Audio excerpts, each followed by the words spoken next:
এই মিষ্টি দোকানে খুঁজলেও পাবেন না। আজ আমি আপনাদের দারুণ স্বাদের পাকা আমের কাঁচা গোল্লা বা প্রাণহরা মিষ্টি বানানো দেখাবো।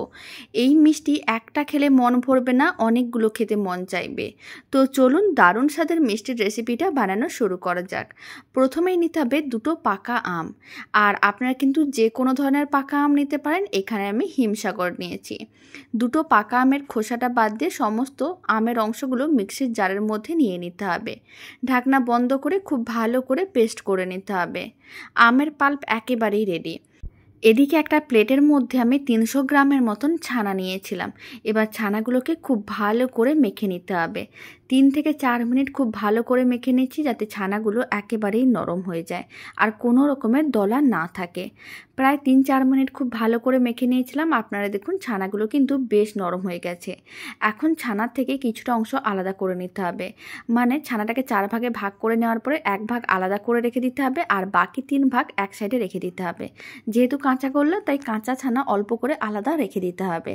এখন আমের পাল্পটা কড়াইয়ের মধ্যে দিয়ে দিলাম।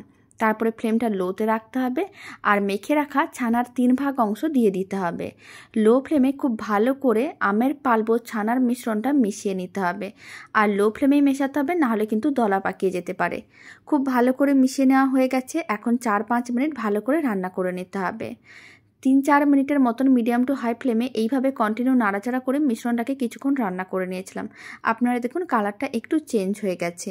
এখন ফ্লেমটা লোতে রাখতে হবে, আর 1 কাপের মতন দিতে হবে গুঁড়ো দুধ। এখানে 100 থেকে 150 গ্রামের মতন গুঁড়ো দুধ আছে। খুব ভালো করে লো ফ্লেমে মিশিয়ে নিতে হবে। গুঁড়ো দুধটা কম বেশি করতে পারেন, অল্পও দিতে পারেন বা বেশিও দিতে পারেন। লো ফ্লেমে গুঁড়ো দুধটাও খুব ভালো করে মিশিয়ে নিতে হবে, নাহলে কিন্তু দলা পাকিয়ে যাবে। যখন এই গুঁড়ো দুধটা খুব ভালো করে মেশানো হয়ে যাবে, তারপরে কিন্তু এইভাবে ফ্লেমটা মিডিয়াম টু হাইতে করে দিতে হবে, আর 5 মিনিট কন্টিনিউ নাড়াচাড়া করতে হবে।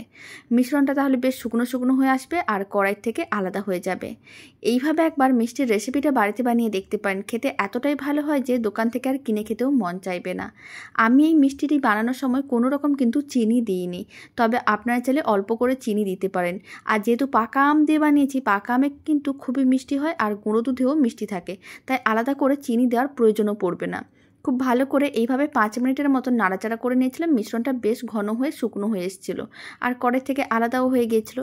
এখন ফ্লেমটা অফ করে মিশ্রণটাকে একটা প্লেটের মধ্যে নামিয়ে ভালো করে ছড়িয়ে দিতে হবে। তারপরে 1 ঘন্টা ফ্যানের নিচে রেখে ঠান্ডা করে নিতে হবে। প্রায় 1 ঘন্টা এইভাবেই রেখে দিলে মিশ্রণটা কিন্তু ঠান্ডা হয়ে যাবে।